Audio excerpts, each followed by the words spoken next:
नमस्कार। आज हम एक बहुत खास मिशन पर चल रहे हैं। जरा कल्पना कीजिए, आप प्राचीन भारत के सबसे कुशल वैद्य हैं और आपका मरीज वो कोई और नहीं बल्कि खुद महाराजा हैं। वाह। जी। और उन्हें एक बहुत जरूरी शोधन क्रिया यानी पंचकर्म देना है।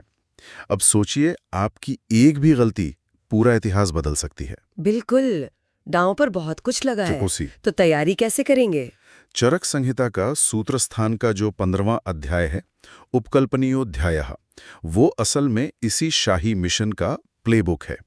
तो आज हम इसी प्राचीन ज्ञान की गहराइयों में उतरते हैं। बिल्कुल। और इस अध्याय की शुरुआत बहुत ही सुंदर ढंग से होती है। महर्षियां पुनर्वसुनो उपदिष्टा तत्शिष्येण अग्निवेशेण प्रणीता चरक दृढ़बलाभ्याम प्रतिसंस्कृता चरक संहिता अथा उपकल्पनीयमध्यायम व्याख्यास्यामः 1 इति हस्मा भगवान आत्रेयः। ये अध्याय सीधे स्वेदन मतलब शरीर को पसीना दिलाने की क्रिया के ठीक बाद आता है। अच्छा। और इसका एक तार्किक क्रम है। देखिए, शरीर को पहले तेल लगाकर यानी स्नेहन और फिर पसीना दिलाकर यानी स्वेदन से मुख्य शुद्धि क्रियाओं के लिए तैयार किया जाता है। तो अगला कदम तैयारी ही हुआ। हाँ बिल्कुल। उपकल्पनीय का मतलब ही ये है उपचार के लिए जो भी जरूरी है उसे पहले से तैयार कर लेना। हाँ। और जैसा कि हमारे स्रोतों में लिखा है, ये कोई मामूली तैयारी नहीं है। ये सिर्फ कुछ जड़ी बूटियां इकट्ठा करना नहीं है। बिल्कुल नहीं। तो चलिए इस शाही प्रक्रिया को समझने की यात्रा शुरू करते हैं। मेरा पहला सवाल, इतनी भव्य और इतनी विस्तृत तैयारी की जरूरत ही क्यों है? चरक संहिता इसका बहुत सीधा जवाब देती है, खासकर जब मरीज कोई राजा या बहुत धनी व्यक्ति हो। श्लोक कहता है, एहा खलु राजानम राजमात्रमन्यम वा विपुल द्रव्यम वमनम विरेचनम वा पायेतु कामेन भिजजा प्रागेव औषध पानात संभारा उपकर्तनीय भवंती। मतलब राजा या किसी भी अमीर व्यक्ति को वमन या विरेचन देने से पहले वैद्य को सारी सामग्री पहले ही जुटा लेनी चाहिए। इसके दो मुख्य कारण हैं। पहला तो ये कि अगर दवा ने उम्मीद के मुताबिक एकदम सही काम किया, जिसे सम्यक योग कहते हैं। सम्यक योग। जी। तो प्रक्रिया के बाद मरीज को आराम देने और ताकत लौटाने के लिए हर सुविधा मौजूद होनी चाहिए। ये तो समझ आता है, लेकिन दूसरा कारण क्या है? दूसरा कारण ज्यादा जरूरी है।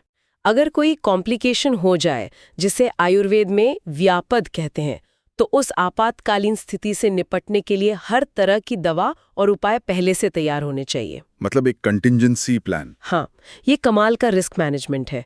आप क्राइसिस के समय चीजें ढूंढने नहीं भाग सकते हैं। बिल्कुल बिल्कुल। ये तो आज के आईसीयू या सर्जरी की तैयारी जैसा लगता है। बिल्कुल सही पकड़ा। डॉक्टर सिर्फ ऑपरेशन के बारे में नहीं सोचते, वो तो हर संभावित कॉम्प्लिकेशन के लिए पहले से एक प्लान बनाकर रखते हैं। जी। मतलब वैद्य सिर्फ दवा के बारे में नहीं सोच रहे हैं, वो एक तरह से मिशन कंट्रोल चला रहे हैं। बिल्कुल। और इसी बात पर आचार्य आत्रेय के सबसे प्रतिभाशाली शिष्य अग्निवेश एक बहुत ही गहरा सवाल पूछते हैं। हाँ, ये हिस्सा मुझे बहुत दिलचस्प लगा। क्या पूछा उन्होंने?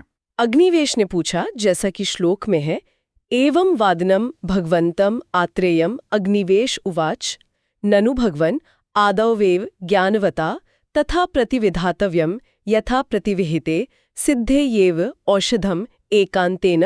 उन्होंने कहा, हे भगवन, एक ज्ञानी वैद्य को तो इलाज ऐसे करना चाहिए कि सफलता निश्चित हो। अगर सही तरीके से काम करने पर भी सफलता अनिश्चित है, तो फिर एक ज्ञानी और एक अज्ञानी वैद्य में फर्क ही क्या रह गया? ये सवाल तो आज भी हर डॉक्टर और मरीज के मन में होता है कि अगर आप इतने बड़े एक्सपर्ट हैं तो गारंटी क्यों नहीं दे सकते? बिल्कुल। इसका भगवान आत्रेय ने क्या जवाब दिया? ये तो चिकित्सा विज्ञान का सबसे बड़ा सवाल है। और उनका जवाब आप देखिए, चिकित्सा के सार को दर्शाता है। तमुवाच भगवान आत्रेयः शक्यम तथा प्रतिविधातुमस्माभिर अस्मद्विधैर्वाप्यग्निवेश नहि कश्चिदस्ति यः एतदेवम् उपदिष्टम् उपधार्य युतुम् उत्सेहेत उपधार्य वा तथा प्रतिपत्तुम प्रयुक्तुम वा। इसका क्या अर्थ हुआ? उन्होंने कहा, अग्निवेश, हमारे जैसे ज्ञानी लोग ऐसी अचूक विधि बना तो सकते हैं जो निश्चित रूप से काम करें, लेकिन उसे पूरी तरह से समझने, याद रखने और लागू करने में कौन समर्थ होगा? अच्छा। उन्होंने समझाया कि सफलता और असफलता के बीच कई बहुत ही सूक्ष्म यानी सटल चीजें होती हैं जो एक प्रतिभाशाली वैद्य की बुद्धि को भी भ्रमित कर सकती हैं। ये बहुत गहरी बात है। वो कौन सी सूक्ष्म चीजें हैं? जो परिणाम को इतना अनिश्चित बना देती हैं? उन्होंने 10 चीजों की एक सूची दी जो आज भी उतनी ही प्रासंगिक है। सूक्ष्माणि ही दोष भेषज देश काल बल शरीर आहार, साथ में सत्व प्रकृति वयसाम अवस्थांतराणी। ये हैं दोष यानी वात पित्त कफ की उस क्षण की स्थिति, औषधि के गुण, देश काल मरीज का बल। एक मिनट, देश यानी जगह और काल यानी समय। जी इसका क्या मतलब हुआ? क्या दिल्ली में दी गई दवा मुंबई में अलग तरह से काम करेगी, या सुबह दी गई दवा शाम को अलग असर करेगी? बहुत अच्छा सवाल है। देश का मतलब सिर्फ भौगोलिक स्थान नहीं, बल्कि वहाँ की मिट्टी, पानी, हवा, जलवायु, ये सब भी है।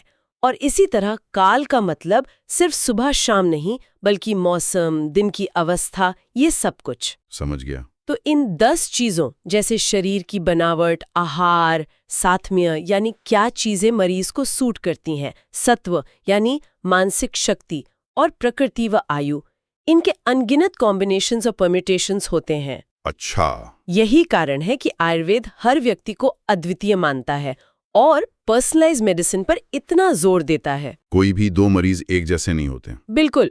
तो क्योंकि 100% निश्चितता संभव नहीं है, इसलिए तैयारी ही वैद्य का सबसे बड़ा हथियार है। एकदम सही।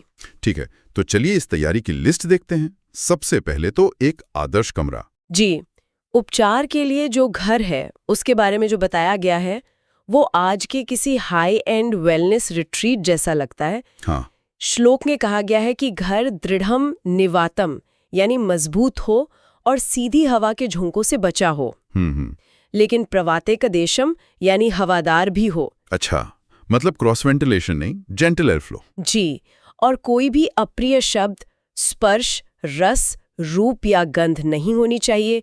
साथ ही कुआं, शौचालय, स्नान घर और रसोई जैसी सभी सुविधाएं होनी चाहिए। और ये भी कि इसे किसी वास्तुविद्या के जानकार को बनाना चाहिए। हाँ, ठीक है, तो एक आदर्श कमरा तैयार है, एक तरह का हीलिंग बबल। अब इस बबल के अंदर मरीज की देखभाल के लिए टीम और उपकरणों के बारे में बताइए। आप इसे एक पूरी मोबाइल हॉस्पिटल यूनिट कह सकते हैं। श्लोक में जिक्र है ततशील शौचाचारानुराग दाक्ष प्रादक्षिण्यो पप्पनानुपचारक कुशलान परिचारकान तथा गीत वादित्रोल्लाप परिषद्यांश्च। इसमें शामिल है अच्छे चरित्र वाले, साफ सुथरे, वफादार, कुशल और आज्ञाकारी सेवक। एक मिनट, यहाँ गायक, वादक और कहानी सुनाने वालों का भी जिक्र है। जी हाँ। ये इलाज हो रहा है या कोई शाही दावत चल रही है? कहीं ये सब सिर्फ राजा को खुश करने के लिए तो नहीं था? हाँ, लगता तो ऐसा ही है, लेकिन इसके पीछे गहरा मनोविज्ञान है। अच्छा। वमन जैसी प्रक्रिया शारीरिक और मानसिक रूप से बहुत थका देने वाली होती है। मन को शांत, प्रसन्न और सकारात्मक रखना रिकवरी का एक बहुत बड़ा हिस्सा है, जिसे आज हम साइकोलॉजिकल सपोर्ट कहते हैं। बिल्कुल। इसके अलावा औषधीय मांसरस के लिए लावा और कपिंजल जैसे छोटे पक्षियों का जिक्र है, क्योंकि आयुर्वेद मानता है कि इनका मांस पचने में बहुत हल्का और पौष्टिक होता है। कमजोर पाचन शक्ति वाले मरीज के लिए एकदम सही। जी, फिर अच्छी नस्ल की गाय, तरह तरह के बर्तन, रुई, ऊन, बिस्तर, तराजू, लिस्ट बहुत लंबी है। वाह, मतलब वैद्य को एक अच्छा इवेंट मैनेजर भी होना पड़ता था। हाँ, कह सकते हैं। खैर, सारी तैयारी हो गई। अब असल प्रक्रिया यानी वमन कैसे शुरू होती है? जब सारी व्यवस्था हो जाती है तब वैद्य सही समय का इंतजार करते हैं। स्नेहस स्वेदोपन्नमन अनुपहत्त मनसम अभिसमीक्ष्य सुखोषितम सुप्रजीर्ण भुक्तम शिरः स्नातम अनुलिप्त गात्रम स्रग्वीणः अनुपहत वस्त्र संवीतम देवताग्नि द्विजगुरु विरुद्ध वैद्यान अर्चितवंतम इष्ट नक्षत्र तिथि करण मुहूर्ते मदन फल कषाय मात्राम पाययेत। ये तो बहुत कुछ है। इसका सार क्या है? इसका सार ये है कि मरीज को पहले स्नेहस्त्वेदन दिया जा चुका है। जब उसका मन शांत हो, पिछली रात का भोजन पच गया हो, उसने स्नान कर लिया हो, शरीर पर लेप लगा हो, स्वच्छ वस्त्र और माला पहनी हो, और उसने देवी देवताओं, अग्नि, गुरुजनों और वैद्य की पूजा कर ली हो, तब एक शुभ मुहूर्त में उसे मदन फल का काढ़ा सही मात्रा में पिलाया जाता है। ये तो पूरी एक रस्म है। जी इसका मतलब मरीज की मानसिक और भावनात्मक स्थिति को भी उतना ही महत्व दिया जा रहा है। बिल्कुल। अब दवा पिला दी गई, वैद्य को कैसे पता चलता है कि प्रक्रिया सही हो रही है या नहीं? वो क्या संकेत देखते हैं? इसके लिए 3 स्पष्ट अवस्थाएं बताई गई हैं: अयोग, सम्यक योग और अतियोग। अयोग, सम्यक योग, अतियोग। जी। अयोग मतलब अपर्याप्त क्रिया। इसमें या तो उल्टी होती ही नहीं या सिर्फ दवा बाहर आती है, शरीर के दोष नहीं। ठीक है। सम्यक योग यानी आदर्श स्थिति में सही समय पर बिना ज्यादा कष्ट के उल्टी शुरू होती है। इसमें एक क्रम होता है, पहले कफ निकलता है, फिर पित्त और अंत में वायु, और फिर वमन अपने आप शांति से रुक जाता है। और अतियोग? अतियोग में झागदार या खून वाली उल्टी होती है, जो एक कॉम्प्लिकेशन है। एक कुशल वैद्य इन लक्षणों पर बाज की तरह नजर रखता है। और एक बार जब सम्यक योग हो जाए, यानी प्रक्रिया सफलतापूर्वक पूरी हो जाए, तो उसके बाद की देखभाल भी उतनी ही महत्वपूर्ण होगी, है ना? शायद उससे भी ज्यादा। इसे संसर्जन क्रम कहते हैं। संसर्जन क्रम? जी, यानी पाचन अग्नि को धीरे धीरे वापस अपनी पूरी शक्ति में लाना। अच्छा। मरीज को सख्त हिदायतें दी जाती हैं। हाँ। उच्चैर्भाष्यम, मतिस्थानम, मतिचंक्रमणम, क्रोध शोक हिमातपावश्या जाति प्रवतान, सर्वमहोगम्य स्वेति। उसे हवा रहित कमरे में आराम करने को कहा जाता है और जोर से बोलने, ज्यादा खाने, बहुत देर खड़े रहने, ज्यादा चलने, क्रोध शोक, तेज धूप या हवा में जाने, इन सब से पूरी तरह मना किया जाता है। और भोजन का क्या? जाहिर है प्रक्रिया के तुरंत बाद वो सामान्य खाना तो नहीं खा सकते। बिल्कुल नहीं। पाचन अग्नि इस समय बहुत मंद होती है, जैसे बुझती हुई आग। उसे धीरे धीरे सुलगाना पड़ता है। सायाहने परेवाहने मंडपूर्वाम सुखोष्णाम यवागुम पायेत अग्निबलम अभिसमीक्ष्य। भोजन की शुरुआत चावल के पतले मांड से होती है, जो पचाने में सबसे हल्का होता है। फिर धीरे धीरे गाढ़ी खिचड़ी, फिर मूंग की दाल का सूप यानी यूश, और फिर हल्के मांस का रस दिया जाता है। अच्छा, तो ये एक क्रमिक प्रक्रिया है जो पाचन तंत्र को फिर से मजबूत करती है। बिल्कुल।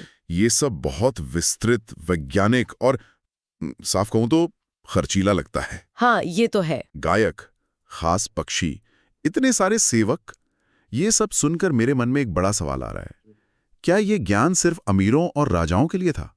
अगर किसी गरीब व्यक्ति को उसकी जरूरत पड़े तो उसका क्या होगा? ये चरक संहिता की सबसे खूबसूरत बातों में से एक है।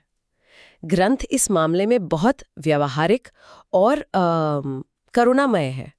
वो स्पष्ट रूप से कहता है, दरिद्र स्वापदम प्राप्य प्राप्त कालम विशोधनम पिबेत कामम संभृत्य संभाराणापि दुर्लभान। और न ही सर्व मनुष्याणम संति सर्वे परिच्छदाः न च रोगा न बाधन्ते दरिद्राणापि दारुणाः। इसका क्या अर्थ है? इसका अर्थ है कि गरीब व्यक्ति जिसे शोधन की तत्काल आवश्यकता है, उसे इन दुर्लभ और महंगी सामग्रियों के बिना भी जो कुछ भी उपलब्ध हो उसी से उपचार करवाना चाहिए। अच्छा। जी, क्योंकि हर किसी के पास सारे संसाधन नहीं होते और भयानक रोग गरीबों को भी नहीं छोड़ते। हाँ, थोड़ा रुककर, ये बात मुझे बहुत प्रभावित करती है। अक्सर प्राचीन ग्रंथों के बारे में ये धारणा होती है कि वे सिर्फ अभिजात्य वर्ग के लिए थे।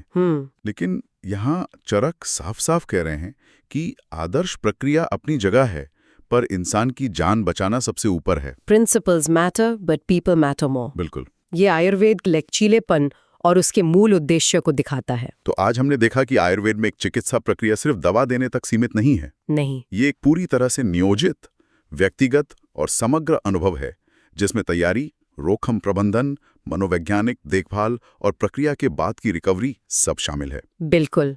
और इसका अंतिम लक्ष्य बहुत स्पष्ट है। और वो क्या है? ग्रंथ के अंत में कहा गया है, मलापहम रोगहरम बलवर्ण प्रसादनम पित्वा संशोधनम सम्यगायुषा युज्यते चिरम। इसका मतलब? यानी सही तरीके से किया गया शोधन शरीर से अशुद्धियों को निकालता है, रोगों को दूर करता है, शरीर में बल और चेहरे पर चमक लाता है और व्यक्ति को लंबी स्वस्थ आयु प्रदान करता है। आज की चर्चा समाप्त करते हुए एक विचार छोड़ जाते हैं।